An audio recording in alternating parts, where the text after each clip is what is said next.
जितने भी लोग यहां पर यंगस्टर बैठे हैं, मैं उनको एक अपना पर्सनल एडवाइस देना चाहता हूं, फायदे में रहेंगे अगर मान लेंगे। जिंदगी में कभी भी कंप्लेंट मत करना। Take 100% responsibility of your life. Take 100% responsibility. आपके साथ कुछ अच्छा हो तो आप जिम्मेदार हैं, बुरा हो तो आप जिम्मेदार हैं। ब्लेमिंग पॉलिसी ने बहुत सारे हिंदुस्तान में घुन लगा दिया है। दीमक की तरह खा जाती है उनको जो ब्लेमिंग फिलॉसफी में चले जाते हैं। आप मिल जाएंगे, बहुत सारे लोगों से मिलिए, 90% लोग अपनी जिंदगी में नाकामयाबी का ठीकरा किसी और के सर पे फोड़ देते हैं। हम पैसा नहीं कमा पाए, हम आगे नहीं बढ़ पाए, क्योंकि ये कारण है। मैं फिर आपसे कह रहा हूं, आप फायदे में रहेंगे अगर आप ये इनटेक ले जाएंगे।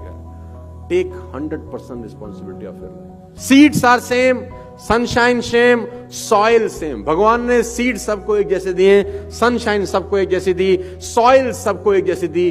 दोनों फार्मर की फसल अलग अलग होती है दोस्त। Not because of seeds, soil, sand, because of efforts you put in, because of the activity you put in.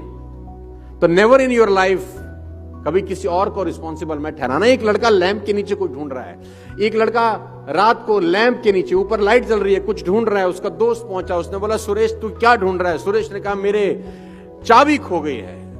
तो सुरेश के साथ उसका दोस्त भी चाबी ढूंढने में लग गया।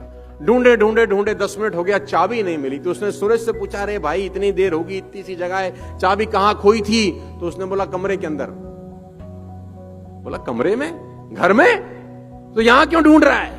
बोला घर में लाइट जो नहीं है। तो उसने बोला घर में लाइट नहीं है और यहां का क्या मतलब है? जो चीज खोई अंदर है वो बाहर नहीं मिलेगी।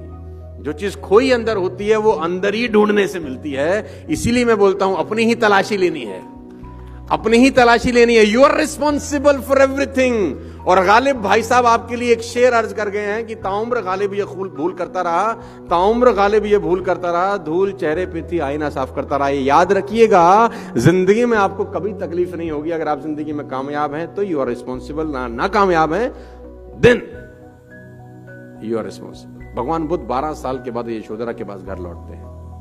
भगवान बुद्ध 12 साल की तपस्या के बाद यशोधरा के घर लौटते हैं और अपने ही घर में भिक्षा मांगने जाते हैं। दरवाजा खटखटाते हैं, यशोधरा ने दरवाजा खोला। अब वो भगवान बुद्ध को देखकर अवाक रह गई। 12 साल के बाद देखा था। बुद्ध ने कहा भिक्षाम देहि।